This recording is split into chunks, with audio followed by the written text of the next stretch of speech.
100% pagtaas ng buwanang pensyon ng ating mahihirap na senior citizen.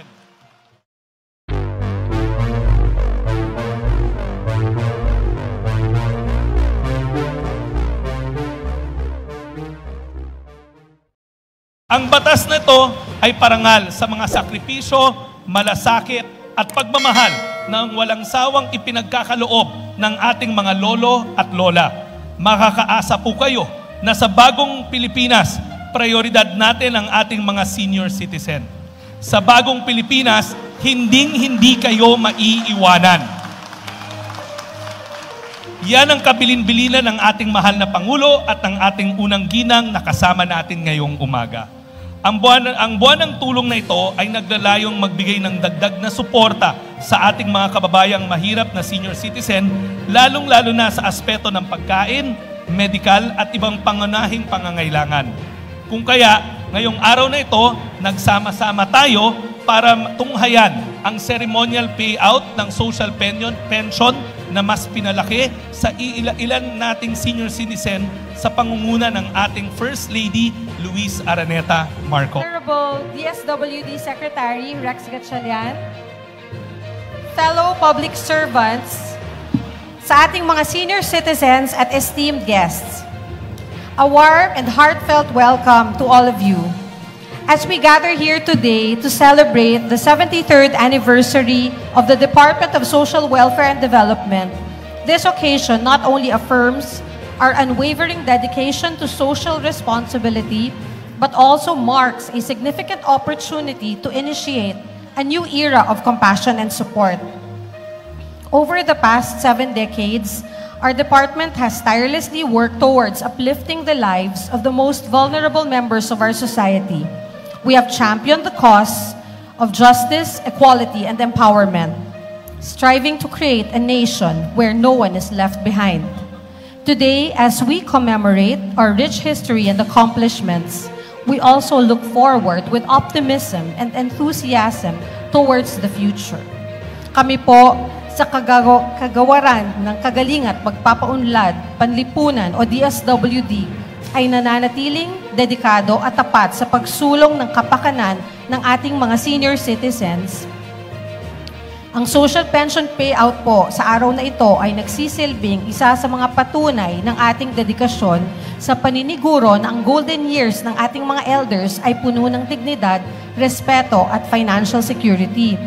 Sa ating mga senior citizens, ang programang ito po ay simbolo ng aming pasasalamat sa inyong ibinahaging karunungan, karanasan at pagmamahal sa ating mahal na bagong Pilipinas. Ang inyong legasiya ay aming inspirasyon at taos-puso ang aming pasasalamat sa inyong kontribusyon sa pagpapaunlad ng ating bayan. I also want to extend my heartfelt gratitude to the individuals within the Department of Social Welfare and Development who have worked tirelessly to make this program a reality. Your compassion, passion, and unwavering commitment to social justice are the driving forces behind the success of our department. And as we celebrate our 73rd anniversary, let us recommit ourselves to the noble cause of building a society where compassion knows no bounds, where the vulnerable are protected, and where the bond of humanity unites us all. Together, let us continue to write the story of a nation that cares for its people, leaving no one behind. Maraming salamat po sa inyong lahat at God bless us all. Sa ating panauhing pangdangal, unang ginang Luis Araneta Marcos, ma'am, magandang umaga. Mga opisyales at kawani ng DSWD, ang ating magigiting na mga angels in red vest, at higit sa lahat sa mga minamahal nating seniors na benepisyaryo ng social pension na narito ngayon. Magandang umaga, mga lolo at lola natin. Kasabay ng pagdiriwang ng 73rd anniversary ng DSWD, nais rin naming bigyan parangal ang mga tagumpay na nakamit ng ahensya sa pagsulong ng kalagayan at kapakanan ng ating mga senior citizen. Sa mga lolo at lola, kung hindi nyo ho natatanong, bago ho ako naging kalihim, naging mayor ho ako ng Karatig na lungsod sa Valenzuela City. At nung 9 years ko sa City Hall, doon ko nakita ang kwento ng sakripisyo ng ating mga lolo at lola. Alam ko na marami sa inyo, bagamat na may edad na ho, patuloy na tumutulong na maglagay ng pagkain sa hapag. Patuloy na nagtatrabaho para matustusan ang pangangailangan ng mga pamilya at higit sa lahat, alam ko na marami sa inyo, kayo pa rin ang nagpapalaki ng mga inyong mga apo dahil busy sa trabaho ang inyong mga anak. Yan ang mga kwento ng sakripisyo na gusto namin parangalan ngayong araw. Kung kaya't kasabay ng selebrasyon ng anibersaryo ng DSWD, isang maganda at mahalagang balita rin ang hatid natin sa ating mga lolo at lola. Dahil ngayong Pebrero, sisimulan na po natin ang implementasyon ng Republic Act 11916 o ang batas na nagpapataas ng social pension ng mga mahihirap nating senior citizen. Dahil dito, nais kong pasalamatan ng ating Pangulo, Ferdinand R. Marcos Jr. dahil sa mabilis na pagpapatupad ng batas na ito na naglalaan ng 100% pagtaas ng buwanang pensyon ng ating mahihirap na senior citizen. Mula 500 pesos, ngayon ay naging 1,000 pesos na ang ating social pension.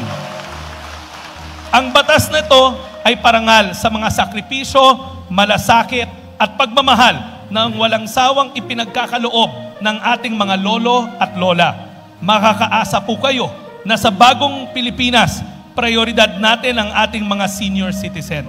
Sa bagong Pilipinas, hindi kayo maiiwanan.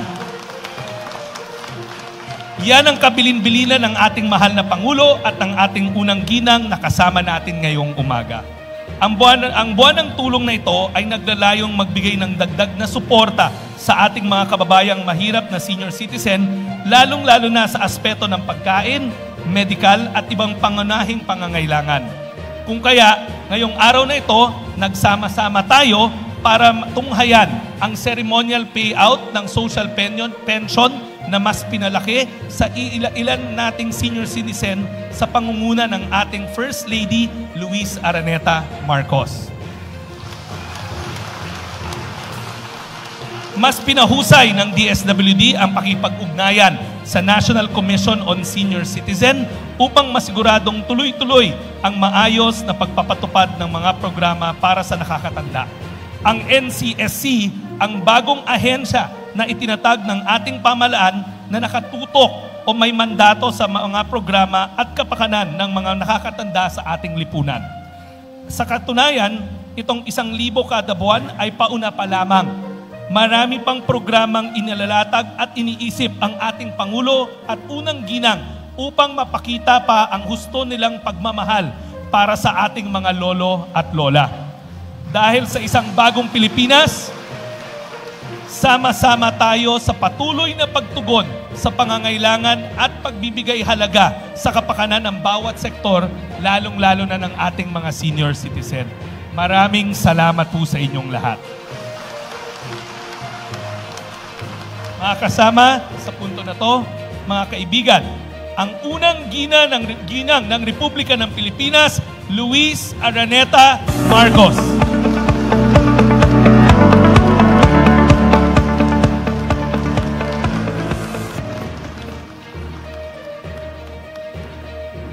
Magandang umaga po sa inyo lahat. Secretary Rex Gatchalian, ibang distinguished officers dito, at of course sa mga lolo at lola na nandito ngayon. Nandito po ako para i-extend my warmest congratulations to each and every one of you as we are celebrating the 73rd anniversary of DSWD. Bago po ako umalis ng bahay kanina, sabi po ng asawa ko, please say thank you to Secretary Rex and all the DSW officials for a job well done. Sabi po ng asawa ko, I should congratulate the angels in red vests. You are indeed the heart and soul of DSWD. Your empathy in action and integrity in service are the guiding principles for the success of DSWD. The journey of DSWD, commemorated through the years, highlights the role it plays in the development and implementation of social protection and welfare. Itong araw na to is a celebration not just of the past and the present. It's a reflection of your tireless efforts and countless milestones that you have achieved to make our country better.